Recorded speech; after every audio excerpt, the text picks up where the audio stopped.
എല്ലാ കൂട്ടുകാർക്കും പുതിയൊരു വീഡിയോയിലേക്ക് സ്വാഗതം. അപ്പോൾ ഇന്ന് ഞാൻ വളരെ ഹെൽത്തി ആയിട്ടുള്ളൊരു ബ്രേക്ക്ഫാസ്റ്റ് റെസിപ്പിയാണ് കാണിക്കുന്നത്.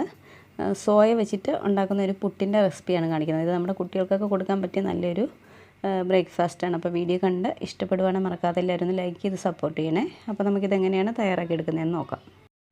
അപ്പോൾ ഈ ഒരു പുട്ട് തയ്യാറാക്കാൻ വേണ്ടിയിട്ട് ആദ്യം നമുക്കിതിലേക്ക് വേണ്ടുന്ന സോയ നന്നായിട്ടൊന്ന് കുതിർത്തിയെടുക്കണം. അപ്പോൾ അതിനായിട്ട് ഞാനിവിടെ ഒരു 1/2 കപ്പ് സോയയാണ് എടുത്തിരിക്കുന്നത്. ഇനി നമുക്കിതിലേക്ക് നല്ല തിളച്ച വെള്ളം ഒഴിച്ചിട്ട് ഇതൊരു 10 മിനിറ്റ് ഒന്ന് റെസ്റ്റ് ചെയ്യാൻ മാറ്റി വയ്ക്കണം. അപ്പോഴേക്കും ഇത് നന്നായിട്ട് കുതിർന്ന് വീർത്ത് വരും. പിന്നെ ഞാനിതിലേക്കിപ്പം 1/2 കപ്പ് സോയ എടുത്തപ്പം അതിന് 1.5 കപ്പ് പുട്ടുപൊടിയാണ് എടുത്തിരിക്കുന്നത്. അപ്പോൾ ഒന്നെങ്കിൽ നമുക്ക് ഇങ്ങനെ എടുക്കാം, അല്ലെങ്കിൽ ഈക്വലായിട്ട് എടുക്കാവുന്നതാണ്. 1 കപ്പ് സോയയും അതുപോലെ 1 കപ്പ് പുട്ടുപൊടി എടുക്കാവുന്നതാണ്. ഞാനിപ്പോൾ ഇത് കുട്ടികൾക്കൊക്കെ കൊടുക്കുന്നതുകൊണ്ടാണ് ഈ ഒരു രീതിയിൽ എടുത്തിരിക്കുന്നത്. അവർക്ക് ചിലപ്പോൾ ആ സോയയുടെ ടേസ്റ്റ് മുന്നിട്ട് നിൽക്കുമ്പോൾ അധികം ഇഷ്ടം ഉണ്ടാകാൻ ചാൻസ് ഇല്ല. ഇനി നമുക്കിത് ഒരു 10 മിനിറ്റ് ഒന്ന് റെസ്റ്റ് ചെയ്യാനായിട്ട് മാറ്റി വയ്ക്കാം. അപ്പോൾ നമുക്ക് ഈ ഒരു സമയം കൊണ്ട് ഇതിലേക്ക് വേണ്ടുന്ന പുട്ടുപൊടി ഒന്ന് നനച്ചെടുക്കാം. അപ്പോൾ അതിനായിട്ട് ഒരു 1.5 കപ്പ് പുട്ടുപൊടി ഇട്ട് കൊടുക്കാം. ഇനി നമുക്കിതിലേക്ക് ആവശ്യത്തിന് ഉപ്പിട്ട് കൊടുക്കാം. അതിനുശേഷം കൈകൊണ്ട് ഇത് നന്നായിട്ടൊന്ന് മിക്സ് ചെയ്തെടുക്കാം. ഇനി നമുക്കിതൊന്ന് നനച്ചെടുക്കാം. അപ്പോൾ കുറേശ്ശെയായിട്ട് വെള്ളം ഒഴിച്ചു കൊടുത്തിട്ട് ഇത് നന്നായിട്ടൊന്ന് നനച്ചെടുക്കാം. ഞാനിപ്പം ഏകദേശം ഒരു 1.5 കപ്പ് അടുത്ത് വെള്ളം ഒഴിച്ചു കൊടുത്തിട്ടാണ് നനച്ചെടുത്തിരിക്കുന്നത്. ഇനി നമുക്ക് ഇതൊരു 5 മിനിറ്റ് ഒന്ന് റെസ്റ്റ് ചെയ്യാനായിട്ട് മാറ്റി വയ്ക്കാം. അപ്പോൾ ഇതൊന്ന് അടച്ചു വെച്ച് കൊടുക്കാം. ഇപ്പോൾ ഒരു 10 മിനിറ്റ് കഴിഞ്ഞിട്ടുണ്ട്. അപ്പോൾ നമ്മുടെ സോയയൊക്കെ നന്നായിട്ട് കുതിർന്ന് വീർത്ത് വന്നിട്ടുണ്ട്.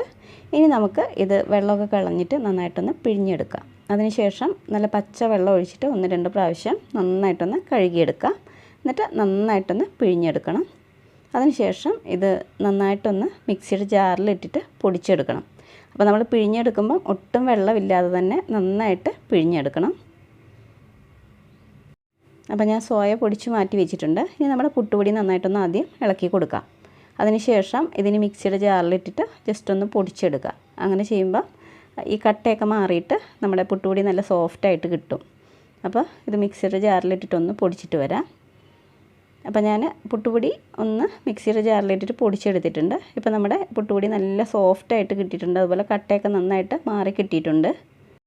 ഇനി നമുക്കിതിലേക്ക് നമ്മൾ പൊടിച്ച് മാറ്റി വെച്ചിട്ടുള്ള സോയ ചേർത്ത് കൊടുക്കാം. അപ്പോൾ നമ്മൾ സോയ എടുക്കുമ്പോൾ വെള്ളം നന്നായിട്ട് പിഴിഞ്ഞ് കളഞ്ഞതിന് ശേഷം മാത്രം പൊടിച്ചെടുക്കുക.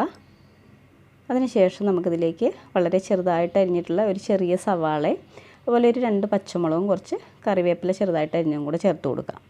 ഇനി ഇതിലേക്ക് വേണ്ടുന്ന ആവശ്യത്തിനുള്ള ഉപ്പും കൂടെ ചേർത്ത് കൊടുക്കാം. പൊടിയിൽ നമ്മൾ നേരത്തെ ഉപ്പ് ചേർത്തിട്ടുള്ളതാണ്.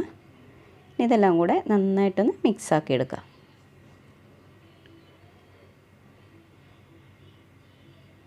ഇപ്പോൾ നമ്മുടെ പുട്ടുപൊടി ഇവിടെ റെഡിയായി കിട്ടിയിട്ടുണ്ട്. ഇനി നമ്മുടെ പുട്ടുണ്ടാക്കി തുടങ്ങാം. അപ്പോൾ ഞാൻ പുട്ടും കൂടത്തിൽ വെള്ളമൊക്കെ ചൂടാവാനായിട്ട് അടുപ്പത്ത് വെച്ച് കൊടുത്തിട്ടുണ്ട്.